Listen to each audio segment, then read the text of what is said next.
welcome. Thank you for joining us on this edition of News 2. I'm April Knight in for Sandra Gumansing. Topping our newscast, various government agencies are currently taking turns before the Senate Finance Committee defending their budget. Governor Kenneth Mapp, meanwhile, had a separate meeting with the press on Tuesday, a somewhat informal session just to lay out the contents of the fiscal year 2017 budget, from an effort to fill more than 800 positions in government to lending additional help to the nonprofit community. Here's more. The budget submitted by the governor's team stands at about $1.35 billion, some $1.1 billion of that coming from local sources. The budget this year obviously is higher than the budget of last year, and there are improvements and indexes of improvements in the economy, albeit marginal, but improvements nonetheless. There's also a shift in tourism as Americans who planned trips abroad, especially Europe, rerouted their vacations closer to home. That's because of international security concerns. People are canceling a number of their trips there, or no longer making them, but seeking those trips in the Caribbean region and again around the Caribbean, and of course the Virgin Islands will benefit from that. We see that in our air arrivals. We will continue to be announcing new and additional aircrafts both into St. Thomas and St. Croix. The 2017 budget reflects new revenues and changes in the way the government conducts business, including reducing rental costs. They're also focusing on the nonprofit community. We've increased, I believe, grants to the nonprofit community almost in every category, but with particular emphasis on those programs that center around children, families in crisis, and senior citizens. The budget also contains more than 880 funded positions, some of them rolled over from the last budget. They're also targeting the personnel situation within the VIPD and the Virgin Islands Fire Service, where overtime dollars are being spent to compensate for staffing shortage. Governor Mapp believes the fiscal year 2017 budget is doable. I listened to a couple of senators talk about the budget being a pie-in-the-sky budget. It's a financial plan. It's a proposal generated on the evidence and the data that we've collected and what we believe and are convinced that can happen. And we'll have more of that, the governor's discussion of the budget, in a later newscast. Meanwhile, Governor Mapp also submitted a bill for the refunding and restructuring of all or a portion of certain series of the government's matching fund revenue bonds and gross receipts taxes bonds. According to Government House, this is to take advantage of current low interest rates. It is also expected to provide cash flow relief by reducing the cost of debt service through the year 2020. The bill also provides for the funding of up to $260 million for essential capital projects on all three islands and up to $26 million for certain critical operating expenses of the government. At the Senate on Tuesday, University of the Virgin Islands President Dr. David Hall presented the university's $31 million budget. He also took the chance to share with lawmakers the new degree programs being offered at UVI. A new Master's in Accounting and an Executive MBA will be offered in the fall. There are also 2 additional degree programs in the School of Education. Here's Dr. Hall of UVI on their new degree offerings. Because of this major overhaul of the business curriculum, our business students in the future will be even better prepared to meet the needs of the Virgin Islands business community. The Masters of Art in Educational Leadership will be a rigorous program designed to prepare aspiring principals, assistant principals, and other educational professionals for leadership positions to become strong and effective leaders capable of facing today's educational challenges. The University of the Virgin Islands Research and Technology Park's Executive Director Jillian Marcel said the RT Park is fully funding its activities through commercial revenue. According to Marcel, the park's core business of attracting businesses to the territory is showing gains. Our core business of attracting businesses to the Virgin Islands, knowledge and technology-intensive businesses, is highly viable and is yielding results. Our efforts in the last 18 months have been successful, and we continue to expect this to continue and to improve.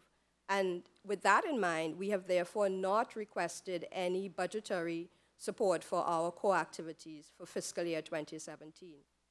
We fully understand that several agencies in the territory face serious fiscal constraints, and we are doing, therefore, our part to work hard to generate revenues from commercial sources on a sustainable basis.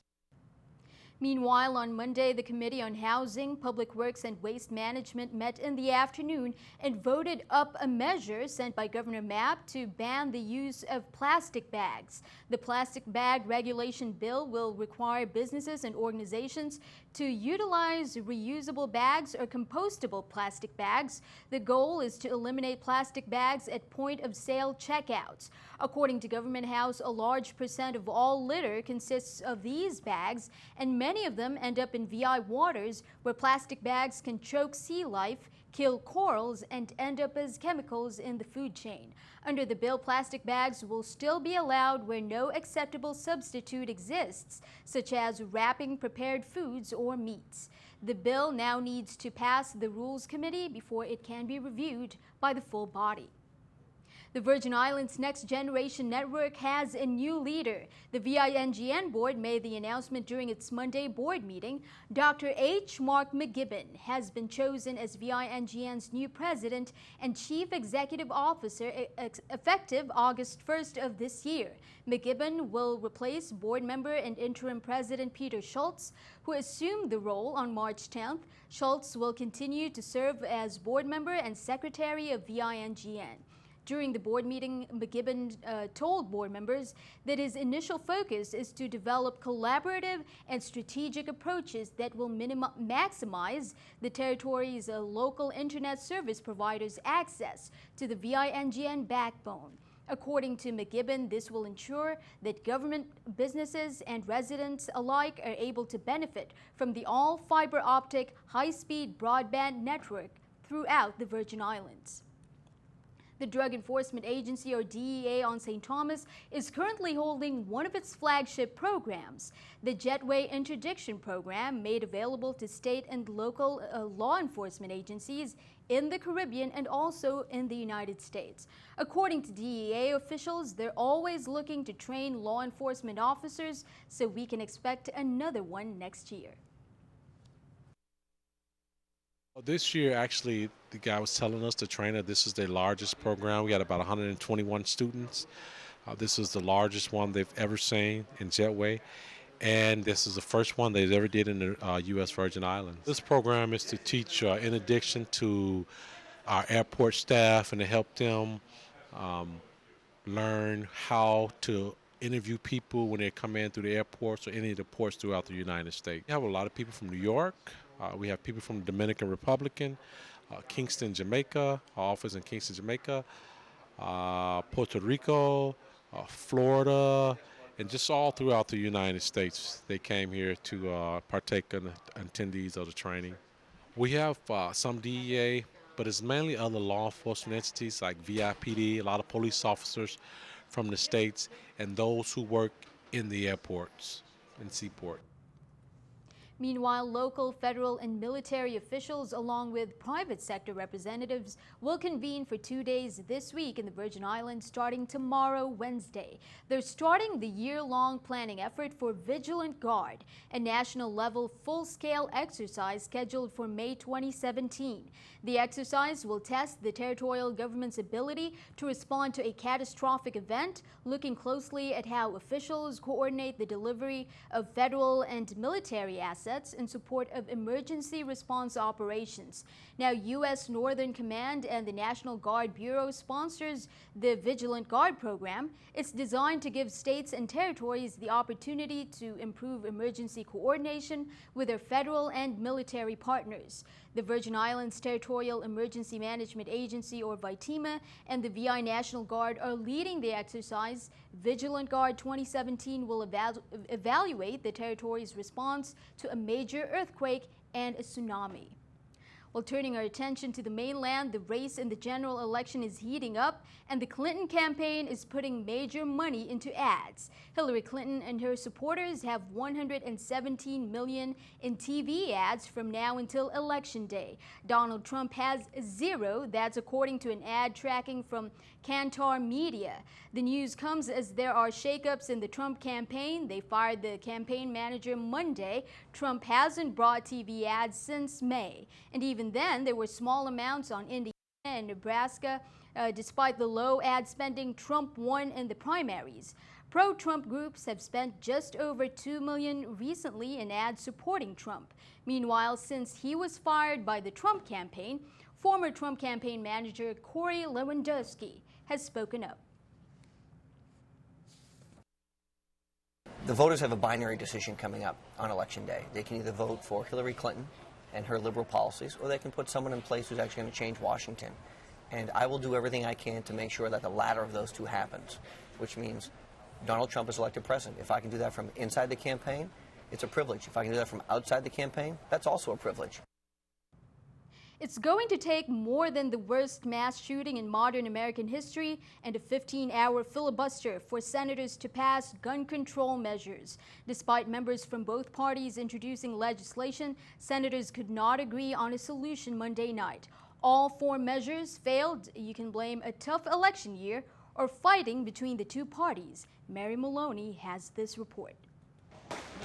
In the wake of the worst mass shooting in modern American history, Republicans and Democrats could not agree on gun control. In response to the horrible terror attack in Orlando, the Democrats all got together and said the solution is more gun control. Senators from both parties introduced four measures, two to expand background checks, the others to prevent suspected terrorists from obtaining guns. All four failed on party line votes. We are closer than ever before to breaking the NRA's grip on this place. A CNN ORC poll shows a public less divided than Capitol Hill. In both parties, more than 9 in 10 favor background checks. 85% believe people on a terrorist watch list should not be able to buy guns. But on the topic of banning semi-automatic rifles, those polled are far more divided along party lines. 73% of Democrats and 39% of Republicans in favor of banning semi-automatic weapons. It's like they're trying to stop a freight train with a piece of Kleenex. This isn't the end of the gun control debate. Senators from both sides of the political aisle expect to introduce more legislation this week. We're not giving up. The American people aren't giving up. But even if senators pass a firearm restriction, it's unlikely to get a vote in the House. If we do nothing, more people in our country will likely die. I'm Mary Maloney reporting. Keeping an eye on the economy, here's a look at the New York Stock Exchange with our Stock Market Watch. As you can see, everything up. The Dow 24, NASDAQ 6, S&P 5. Coming up on News 2, we'll have some info on a common ailment that strikes usually after eating. Plus, the 13-year-old girl who swept honors at the 24th International Optimist Regatta. We'll be right back.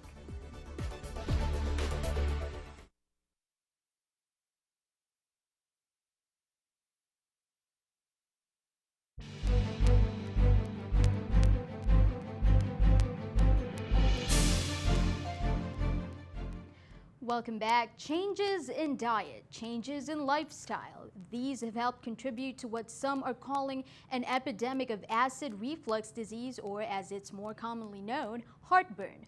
Almost everyone will experience heartburn at some point in his or her life.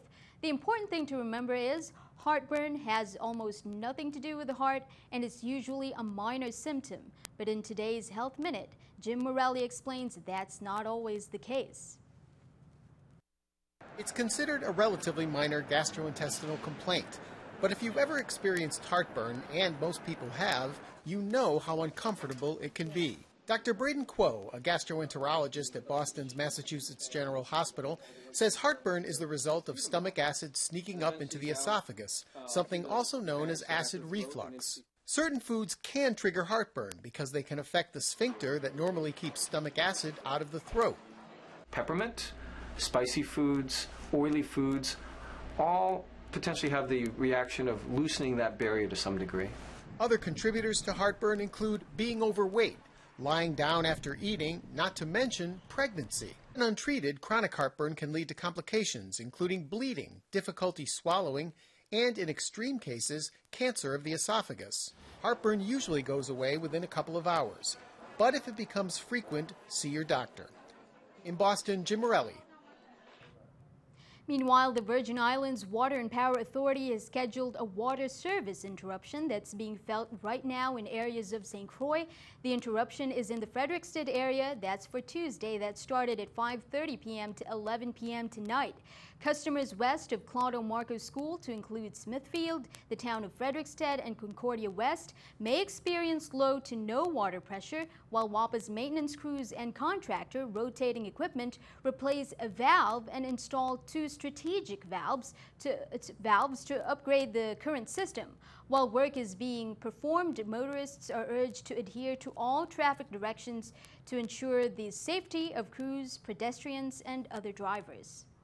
WAPA is also looking to make some changes in its disconnection times beginning Tuesday, July 5th. Delinquent accounts will be disconnected starting then at 6:30 a.m. According to WAPA, the changes are in support of the ongoing effort by the authority to fully implement various components of its automated metering infrastructure, or AMI system. WAPA's interim CEO, Julio Reimer, said that the morning disconnect provides ample opportunity for customers to make payments or make arrangements during the authority's business office operating hours. That's to have their electrical service restored. But since disconnection dates can vary by cycle and route, customers are urged to pay particular attention to all WAPA bills and disconnection notices to avoid service interruptions.